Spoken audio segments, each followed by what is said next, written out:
Quem já está conosco aqui nos estúdios é a Caroline Borges, diretora executiva da Rev Gestão de Pessoas, nossa colunista. Carol, bom dia, bem-vinda. Bom dia, Ariane, bom dia, Diego, bom dia aos nossos ouvintes. A voz já tá falhando pela seca que tá aí, normal, né? Carol. Tá difícil, super né? normal. Começamos aí uma outra fase de mudança de clima, né? Mas aí. eu quero aproveitar, já que vocês começaram o programa hoje, mandando um beijo para ouvintes. É muito gostoso sentir esse carinho. Tem duas ouvintes que eu quero mandar um beijo muito especial, que acompanham sempre a coluna.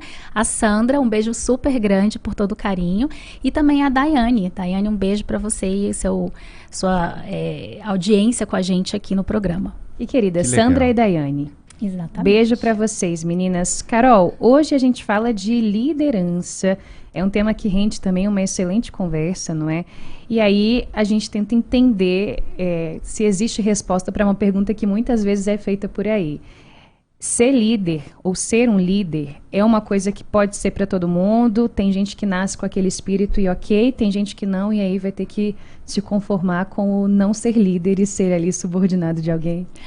A liderança, assim como o bate-papo que a gente teve semana passada sobre como ser um bom vendedor, também é uma competência que pode ser desenvolvida. Então, a gente, claro que olha pessoas que têm competências muito bem desenvolvidas ligadas à liderança e imagina que aquela pessoa nasceu para ser líder, mas não, essas competências podem ser desenvolvidas ao longo da vida, da primeira infância, da adolescência, das primeiras fases aí da carreira adulta, mas também durante a vida inteira a gente consegue empregar energia para desenvolver essas competências de liderança. Mais do que ter as competências, e existem muitas pessoas que têm as competências, é uma decisão. Você topar ocupar uma cadeira de liderança é uma decisão de extrema responsabilidade que envolve um nível de energia e de demandas que você precisa estar consciente, a empresa que está contratando precisa também estar consciente a respeito de quais são as expectativas e qual as condições que eu tenho para garantir que aquele resultado aconteça. Ok? Carol, e o que é ser um líder, hein? Às vezes a gente vê uma pessoa que manda demais, isso aqui manda em todo mundo, manda bem, então ele é um bom líder. O líder é aquele que manda, não? Existe essa diferença bastante grande entre ser líder e ser chefe. Algumas pessoas têm uma cadeira formal, um cargo formal de supervisão, coordenação, gerência, superintendência, diretoria. E, de fato, elas não desenvolvem a liderança, praticam a liderança como a liderança realmente é conceituada. E existem aquelas pessoas que nem têm o cargo formal, mas exercem uma liderança, têm um poder de influência sobre as demais bastante forte. Um líder que não é chefe. Um líder que não é chefe. Às vezes é até uma liderança técnica. Então, existe uma liderança técnica, uma influência técnica, uma referência técnica sobre o assunto. A palavra daquela pessoa, os direcionamentos contam demais, por exemplo, em relação à forma como eu vou desenvolver um trabalho. Eu recorro a um colega que é uma referência para mim. Então, esse tipo de liderança existe dentro das organizações, existe dentro da sociedade, mas a gente vai falar aqui sobre essa liderança organizacional. Eu ocupo um cargo de gestão e, necessariamente, eu preciso praticar a liderança. E aí existem três verbos principais, três papéis principais dentro de uma liderança. Primeiro, uma liderança precisa saber diagnosticar bem. O que é diagnosticar? É saber analisar dados, projetar cenários, analisar mercado, observar o ambiente externo e interno, cultivar essa proximidade com o time também. Então, não é simplesmente cartesiano, porque eu preciso captar o máximo possível de informação que me permita uma tomada de decisão bem feita. E para um bom diagnóstico, eu preciso também estar aberto a me deparar com ideias e posicionamentos com os quais eu posso nem concordar, mas eu preciso conhecer para analisar a fundo e decidir realmente que curso seguir. Isso é bom, hein? Exatamente. Recentemente a gente se deparou com a situação de um empreendedor. Essas dicas valem para os empreendedores, tá? Porque todo empreendedor é um líder. É um líder precisa nato, ser um líder. Precisa ser. E eu não tenho interesse em saber sobre isso porque eu não concordo. Você pode não concordar, mas você precisa se aprofundar na análise para tomar sua decisão. Então, eu preciso abrir minha cabeça e minha amplitude de visão para poder tomar boas decisões. Isso deve estar difícil hoje em dia, né, Carol? Porque as pessoas estão tão radicalizadas e posicionadas, né? Então, assim, não quero saber disso, não quero ter contato com isso, vou ficar aqui na minha bolha, né? E a gente fala tanto de diversidade, né? Diversidade eu também estar aberto a escutar posicionamentos, opiniões que são diversos do que eu inicialmente acredito. Você não precisa dar o exemplo dessa pessoa, mas que exemplo, assim? Alguém não quer saber, por exemplo, enfim, Não quero saber o que as pessoas acham sobre isso. Eu acredito nisso e vai ser dessa forma. Essa é a determinação do negócio, e acabou. Siga e acabou. Então, não se abre a escutar o outro. Isso vai desde pesquisas que são rodadas dentro da empresa, tira esse tópico, eu não quero saber, até formatos de abertura ao diálogo, escutar o outro, novas formas de se fazer alguma coisa, um número, um dado que às vezes até vem de uma pesquisa, ok, mas eu não quero nem ver porque eu não vou seguir por essa linha. Eu preciso ter o máximo de informação possível para embasar minha decisão, que é o segundo papel importante da liderança. A tomada de decisão, né? Está de longe de ser o exercício mais fácil de uma liderança. Tomar decisão é difícil, porque decisão envolve o que a gente chama de trade-off. A gente abre mão de algo para abraçar outro algo. Quando a gente decide por algo, a gente deixa de abraçar os benefícios que outra alternativa teria para nos dar. Então, decidir por um caminho, uma ação, um posicionamento, implica em entender e aceitar que a decisão, ela vem com os brindes aí, né? Ela vem embalado aí com razão, com emoção. Então, envolve conflito, envolve pressão, envolve julgamento quando eu tomo uma decisão. Mas nenhum medo, nenhuma circunstância vai tirar do líder a responsabilidade de decidir. Inclusive, quando ele fala, não vou decidir por isso agora, não tomo a decisão, ele já está tomando a decisão. Alguém vai tomar a decisão por ele. Então, isso de deixa ver como as coisas vão ficar e eu não tomar uma decisão como liderança, é algo que prejudica muito o exercício da liderança em si. Decidir dói, né, Carol? Dói demais. Dói um pouquinho, né? Dói demais. E você decide, você não está decidindo algo só para você. Você está decidindo algo que envolve a empresa, que envolve o seu time, que envolve relacionamento, envolve imagem. É difícil. É um peso. Envolve dinheiro, envolve recurso, resultado. E depois que eu tomei a decisão, que eu desenvolvi aí uma estratégia, como líder eu preciso mobilizar as pessoas em torno dessa ação. Eu preciso fazer com que as pessoas se engajem e dar espaço também para as pessoas poderem sugerir o como realizar o que foi proposto. Então eu preciso estar próximo, preciso conhecer as pessoas, preciso conhecer o funcionamento dos processos, não me afastar tanto da operação. Aquele líder que não sabe nem o que está acontecendo na ponta, a chance dele ter uma visão totalmente distorcida do que realmente é um negócio é enorme. Então, eu preciso estar próximo, a gente chama de umbigo no balcão, né? Demanda escutar, ponderar, acompanhar, direcionar e redirecionar a rota quando for necessário, mas especialmente inspirar com o exemplo. Não é só faço o que eu digo, não faço o que eu faço. O líder, ele precisa ser realmente um espelho para o time. São 3 grandes responsabilidades. 8h25, você está na Nova Brasil FM. Este é o Empreende Brasília, com a Caroline Borges, todas as quintas-feiras aqui dentro do jornal Nova Brasil Brasília. Se você está ligando o rádio agora, nós estamos falando sobre liderança e a Carol acabou de dar uma aula para a gente aqui com 3 dicas. Me ajuda, Ariane. Diagnosticar, tomar decisões. Qual é o último? E mobilizar a equipe. Muito bem. Então, agora, Carol, tenho duas questões em uma. Muita gente trabalhando em empresas, sobretudo, fala, aquela pessoa é um chefe, ela não sabe liderar. A liderança é sempre vista como algo positivo, se ela for bem executada, ou a gente pode ter uma liderança ruim. Foi como a gente mencionou, a liderança ela não vai ser sempre bem vista. Ela pode ser uma excelente liderança, mas ela vai tomar decisões que às vezes não são simpáticas, populares. E faz parte do papel do líder muitas vezes. Ele precisa trazer o time para perto para mostrar sim.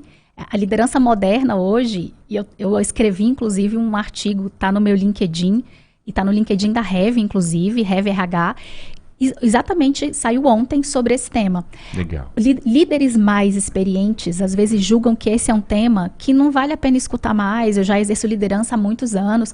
Só que as pessoas estão mudando, o mundo está mudando, e uma liderança, uma boa liderança, Ariane, ela tem a humildade, a sabedoria como base do que ela faz. Ou seja, eu preciso ter a humildade de entender que o mundo está mudando e que eu preciso estar conectado com novas formas de gestão, novas formas de liderar. A liderança antigamente era uma liderança mais autocrática. eu fazia, Sim. obedece, né? Manda quem pode, obedece quem tem juízo. Hoje em dia existem outros pilares ligados à liderança, porque as pessoas estão mudando. Então, para vocês terem uma ideia, saiu um artigo também no final do ano passado do IESE Business School. Ele é um artigo que está em inglês, mas ele fala de 4 tendências para a liderança agora no ano de 2023, considerando cenários econômicos, tudo que a gente vivenciou e que impactou no mundo, na força de trabalho pós-pandemia. E ele traz 4 pontos. A capacidade de negociar, que negociar é gerar valor para todas as partes. Eu preciso chegar num acordo, então a negociação é importante. A capacidade de dar leveza na minha liderança, então tem um pouco a ver com isso que você trouxe. Não ser aquela pessoa às vezes muito sisuda, muito fechada. Cada um tem o seu jeito, é verdade. Nem Sim. todo mundo é igual. Você tem sua pitadinha de dar a sua personalidade, a sua forma de fazer gestão. Mas eu preciso trabalhar essa proximidade, essa articulação com o time. Até para mobilizar, né? Para mobilizar. Isso. Acho que o líder às vezes tem medo de perder a tal da autoridade, né, Carol? De ser legal demais e perder a postura de chefe, né? E não ser respeitado pelos seus subordinados como alguém que está ali para dizer o que tem que ser feito. Né? Sim, o próprio IESE, essa escola de negócios, ele traz, eu assisti uma sessão deles há 2 meses atrás, ele coloca que é exatamente essa ponderação. O líder, ele tem o papel de atingir resultados, ou seja, garantir eficácia para o negócio, e aí isso envolve processo, estrutura, sistemas, políticas. Ele tem o papel de trabalhar o crescimento das pessoas, ou seja, garantir a atratividade, que aquele lugar, aquela área seja um sonho onde se trabalhar, os projetos sejam bacanas, as pessoas se sintam pertencentes. E ele tem um papel também de garantir unidade e retenção desses talentos, a identificação desses talentos, o sentido de missão, de propósito, da marca, do legado. É difícil equilibrar tudo isso, é um papel extremamente desafiador. Então, mais do que, muito além de ter as competências desenvolvidas, como a gente começou falando na coluna hoje, eu preciso tomar a decisão e entender que essa decisão implica em abrir mão de muita coisa e assumir muitas responsabilidades. Muito bem, a gente está caminhando para o fim, Carol. Tem mais uma questão aqui sobre a liderança. Você disse do líder que tem que estar perto da operação e conhecer a operação, né? A expressão que você usou é o umbigo no balcão. Né? Mas o líder, ele precisa estar sempre falando, precisa estar sempre relembrando as atribuições, ou um bom líder é aquele que às vezes até aparece pouco? O líder, ele precisa... Uma equipe roda bem quando... inclusive quando ela não precisa do líder. O líder não precisa estar ali. Ele pode sair de férias e a equipe vai desenvolver bem o papel dela. Como a gente colocou aqui, um dos papéis da liderança é desenvolver o time, capacitar as pessoas. O líder, ele não pode ser aquela microgestão, traz um peso enorme para o negócio. Eu estou o tempo inteiro controlando o que a pessoa está fazendo. Mas ele precisa conhecer a operação.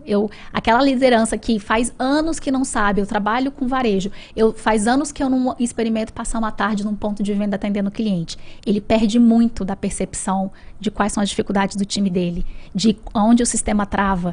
Uma coisa é eu escutar o que o outro fala, outra coisa é eu experimentar isso na prática. Legal. Então, nós não somos, lá na Heavy a gente fala muito, nós não somos a favor de lideranças que somem da operação. Existem pesquisas sobre isso, inclusive.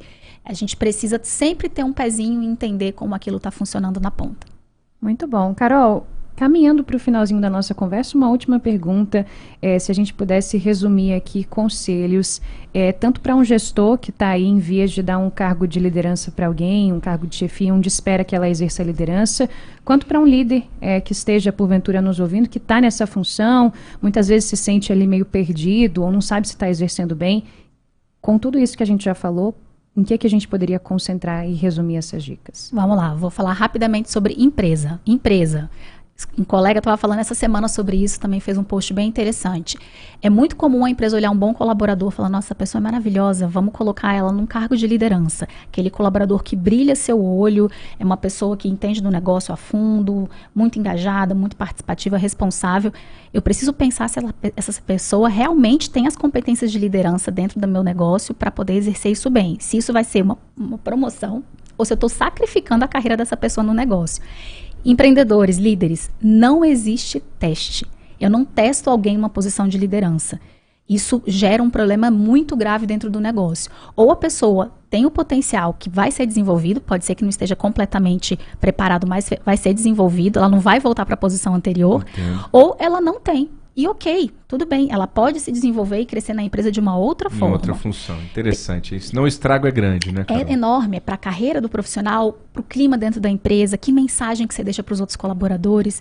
Eu preciso ter uma clareza sobre que metas e estratégias esse colaborador que está assumindo a cargo de liderança vai precisar seguir. Qual é o modelo de gestão, formato, acompanhamento que o líder do líder vai estabelecer para acompanhar essa liderança?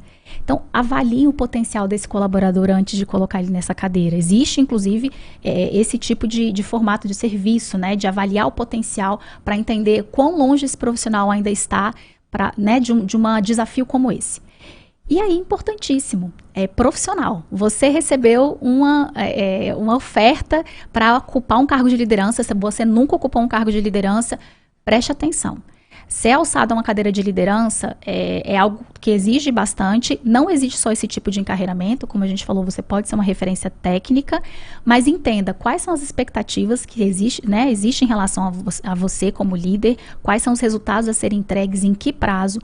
Se a sua equipe, você não faz nada sozinho. Quem que é a sua equipe? Como é que ela é composta? Você tem margem ou carta branca para fazer movimentações no time? Não tem? Pense bem, né? Então, como líder, você precisa ter. Quem é o líder que vai te acompanhar? Como é que é esse acompanhamento? Você vai ser jogado na cadeira ou você vai ter um acompanhamento para conseguir exercer Suporte, bem, né? Esses primeiros meses, exatamente, na função? Quem são os seus pares? Os outros líderes com os quais você vai ter que articular? Precisa entender quem são. E faça o seu raio-x da liderança. Você já tem as competências bem desenvolvidas? Essas 3, de diagnosticar, vocês estão lembrados? Diagnosticar, tomar decisões e e mobilizar. mobilizar. Você está preparado para isso? Se não está, que foco você precisa dar ao seu desenvolvimento pessoal para ocupar uma cadeira de liderança? Essas são as dicas que eu deixo. Gente, ninguém ocupa a cadeira de liderança sem ter aumento de remuneração. Isso é importante. Olha também. isso aí é bom, hein? O ouvinte estava esperando chegar esse momento da conversa, Carol. Como a empresa não pode fazer teste em relação a isso, o colaborador não... vamos testar, você fica 3 meses aqui como líder, isso não existe. Me ajuda a te ajudar, Ou você né? vai... A responsabilidade é muito maior. Então o profissional precisa ser remunerado por isso.